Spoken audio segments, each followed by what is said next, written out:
Andressa Teixeira é advogada criminalista e atua na área da proteção à vítima de violência. Andressa, conte um caso que você acompanhou de violência doméstica.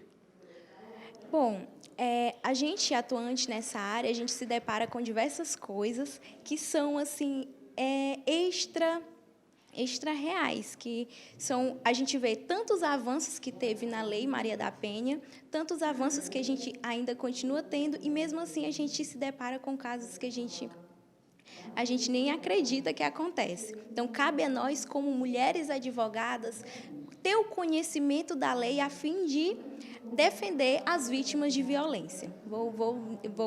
Lembro de um caso que tive recentemente, onde a vítima ela estava em situação de violência no final de semana, na sexta, no sábado e no domingo. Na segunda-feira, ela acordou no belo dia, já naquele quadro, naquele cenário de violência, que estava sendo agredida, e procurou a autoridade policial. Diante daquele cenário da autoridade policial, ela me ligou, estive lá na delegacia juntamente com ela, e naquele exato momento a delegada plantonista disse que não iria registrar o boletim de ocorrência porque a vítima estava sem a documentação pessoal.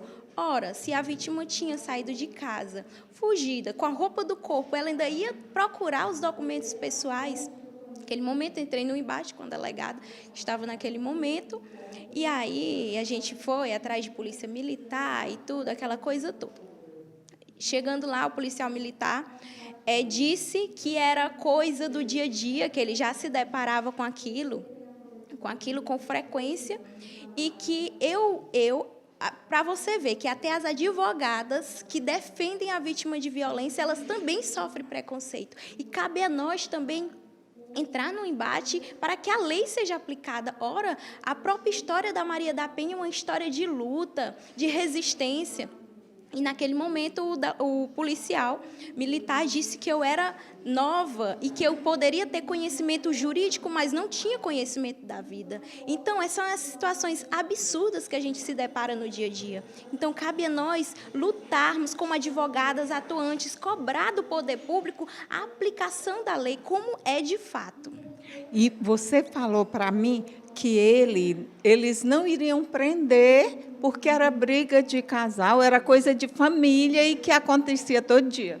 Sim, ele disse, chegou para mim, não, aquilo, ela vai voltar, são brigas que a gente se depara todo dia, são brigas de família. Então, para você ver como as situações são absurdas, hoje a violência doméstica, ela já teve um avanço, porque antes era de ação condicionada, ação privada, depois passou a ser ação pública condicionada à representação da vítima, e hoje é de ação pública incondicionada, ou seja, passou a ser um crime contra o Estado.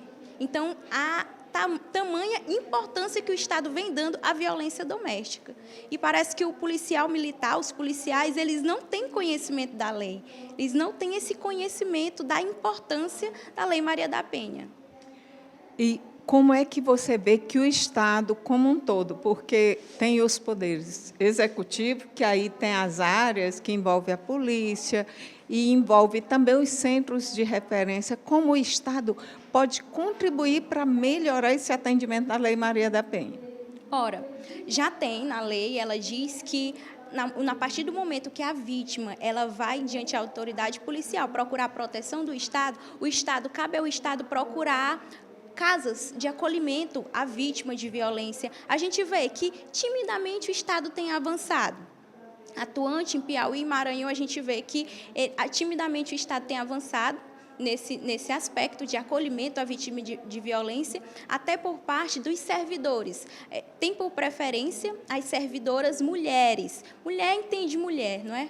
Então, o Estado ele tem avançado timidamente, mas o Estado tem avançado nesse respeito. Tudo bem, Alice. Fale aí para a gente qual a importância dos 13 anos da Lei Maria da Penha. Uma primeira notícia que eu acho muito importante da gente compartilhar é que a nossa Lei Maria da Penha é considerada uma das 3 mais avançadas do mundo, né? Isso é motivo de muito orgulho, isso faz com que o Brasil se projete no cenário internacional, exatamente porque as pessoas querem saber, poxa, mas o que tem nessa Lei Maria da Penha para considerar ela tão importante? E aí ponto positivo para o Brasil. Mas, por outro lado, o outro lado da moeda é que o Brasil é o 5º país que mais mata mulheres. E quando a gente fala esse dado, é importante a gente colocar, porque são dados, são estatísticas que dizem respeito às mulheres mortas. Não é que no Brasil as mulheres estão denunciando mais ou denunciando menos, elas estão mortas. Então, é um dado que é retirado de um sistema de saúde em que você contabiliza o número de mortes, separa o número de mortes de mulheres, separa as mulheres que foram mortas de morte natural, não interessa mortes acidentais, interessa só mortes violentas. E aí você divide por grupos de 100 mil e o que a gente vai encontrar? A gente vai encontrar só 4 países no mundo que vai ter uma taxa maior do que o Brasil. Então, por isso que a gente fala, né, infelizmente, o Brasil é o 5º país que mais mata mulheres no mundo. E aí, com certeza, muita gente está perguntando, bom, mas como é que pode? Nós temos uma lei tão avançada e o Brasil se matar tantas mulheres. O que está de errado, né?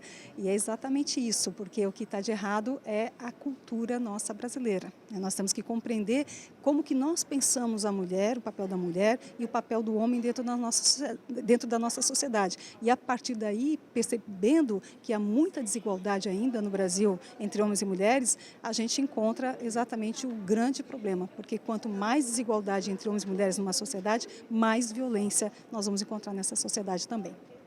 Eu quero que você fale na carreira jurídica. A carreira jurídica ela é muito patriarcal, é muito machista. Como é que, em nível de Brasil, você avalia a mudança, já que mulheres como você estão à frente, dando palestras e trazendo essa ideia de que essa cultura precisa ser mudada?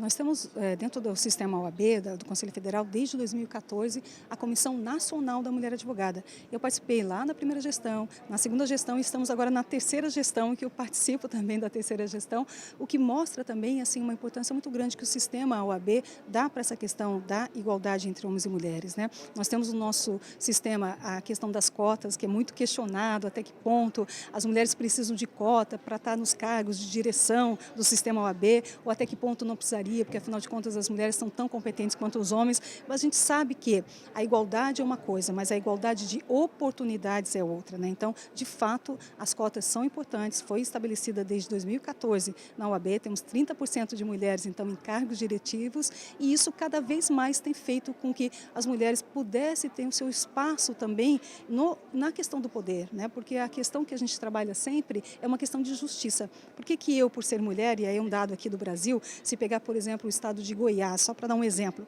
Se você nasce mulher, e se você nasce homem? Se você nasce homem, você tem 7 chances mais de se tornar político do que se você for mulher. E aí é uma injustiça, né? Porque se uma menina quer ser política, por que ela não tem as mesmas oportunidades que o homem tem? Então, são essas questões que a gente coloca dentro da nossa comissão, que se preocupa também com a questão da violência contra a mulher, que é o principal, né?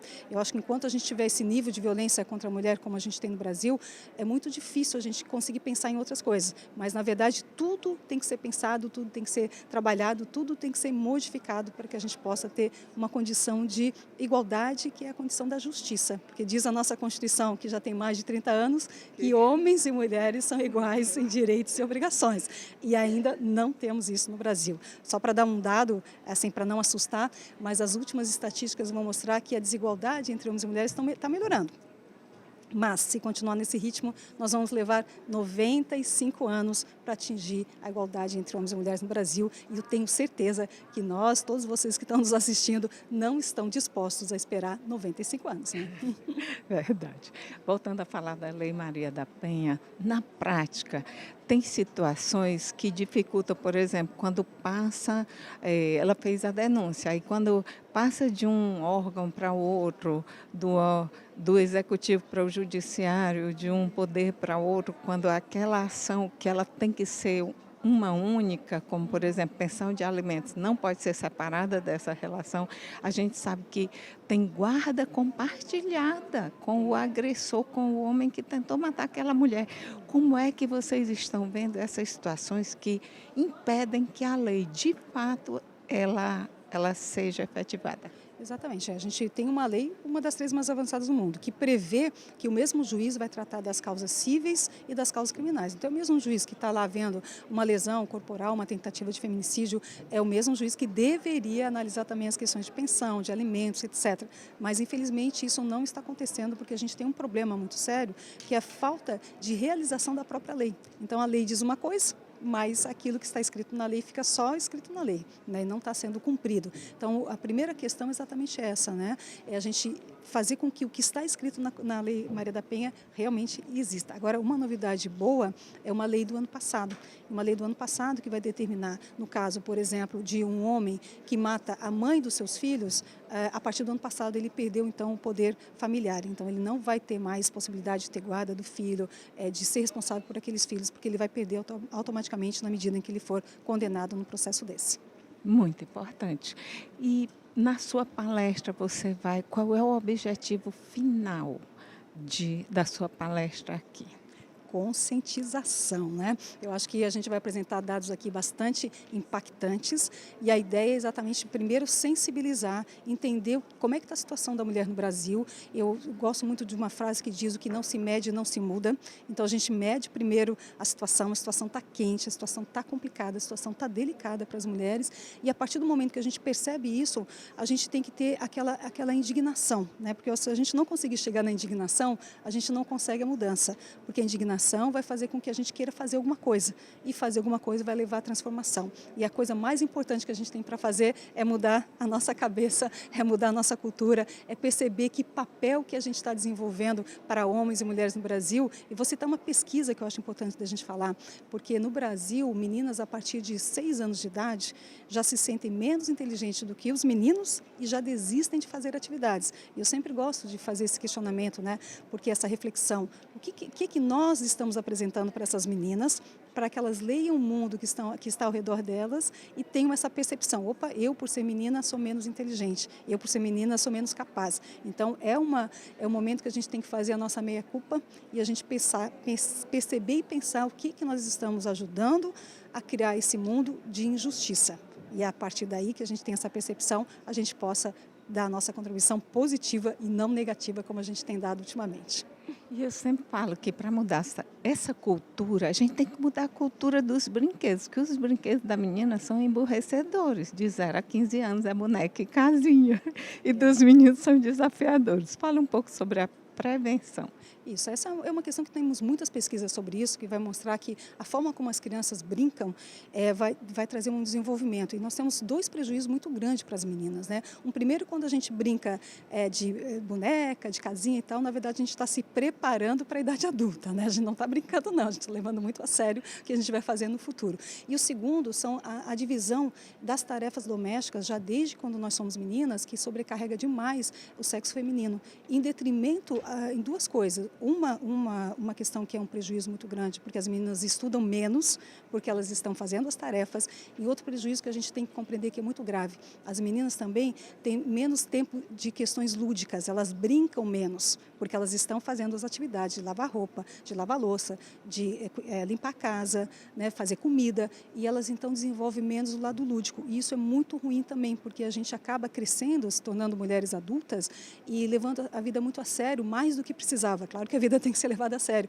mas a gente não consegue desenvolver esse lado mais tranquilo, mais brincalhão e tal, e isso prejudica a nosso próprio desenvolvimento pessoal.